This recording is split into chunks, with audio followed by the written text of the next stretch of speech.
So in examining the nature of the relationship between a guru and an apprentice or disciple,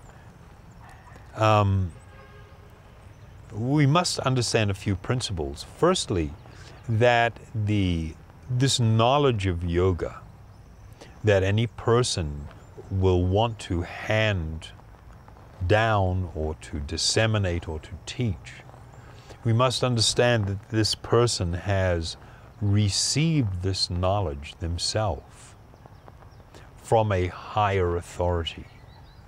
One of the characteristics of a person who is a qualified guru or teacher is that they themselves have been an ideal student or disciple.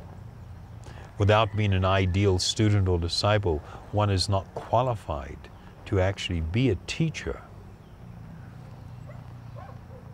So we have this system of a chain of teaching, this system of handing down teaching from a teacher or guru to a disciple or apprentice is known as parampara. This parampara, this handing down of spiritual knowledge, a body of experience. And it comes through an unbroken chain of teachers and disciples. A guru, a qualified and bona fide guru, is not only themselves a disciple of their spiritual master, but they are a disciple of their spiritual master's spiritual master, and a very long chain of teachers.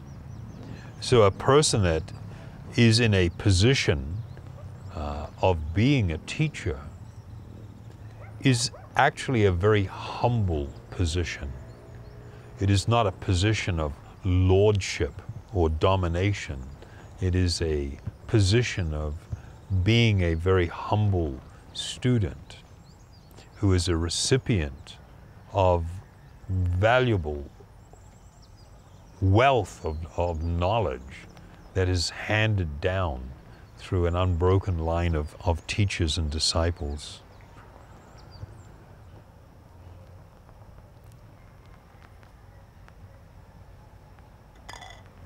In the yoga system, the acceptance of a teacher by a student is not a lightweight thing. It is a very serious thing for a genuine aspirant. Such a aspirant must learn how to discern and what is the process for seeking out a guru or yoga teacher.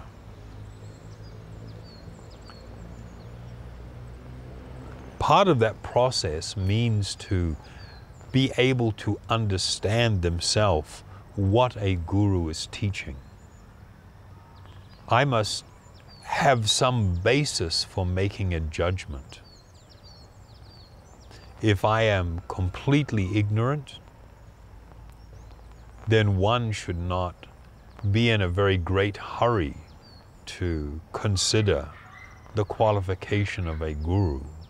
One should take time to try to evaluate, to listen and to consider, and build some basis for making such a judgment. In the yoga system, this was done in a couple of primary ways. There was a need for some familiarity with the ancient yogic texts or scriptures. And at least I must have some familiarity to the point that when I listen to somebody speak, I have some basis to now look. Is this person saying or teaching what is found in these ancient scriptures? I should have, there is a body of teaching coming from many saintly, I'm going to use the term saintly, yoga teachers who over time have disseminated these teachings. And I must be able to look at these teachings, the teachings of yogic scripture, and compare this to what this particular guru is teaching. Is it in line with it, or does it contradict?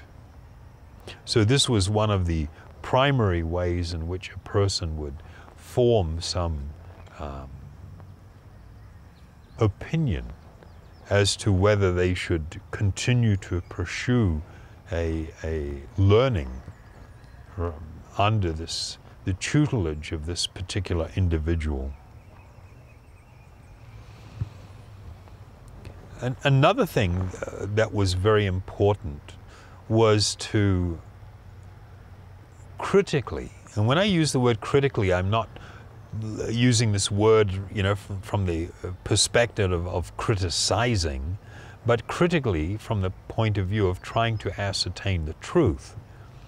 I should look at the students of a particular teacher and see whether these students are in their own lives manifesting what are meant to be the fruits of yoga.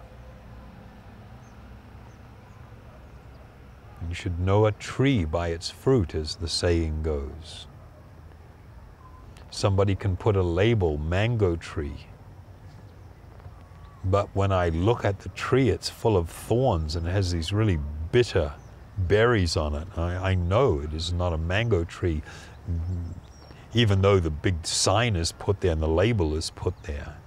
In a similar way, by looking at the result of this particular guru or this teacher, the fruit of his work, are his students manifesting the actual fruits of yoga?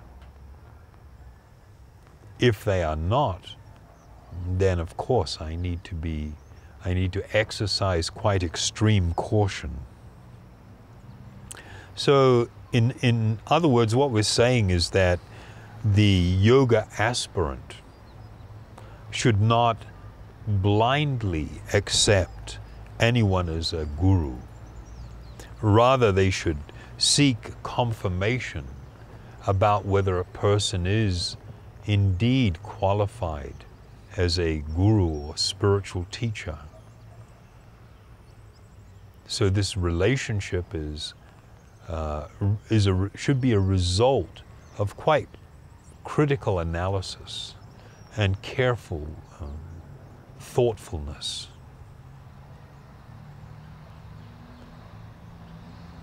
If a person is able to find such a qualified, highly qualified teacher, then it makes their journey on this path of self-discovery, of self-realization, much easier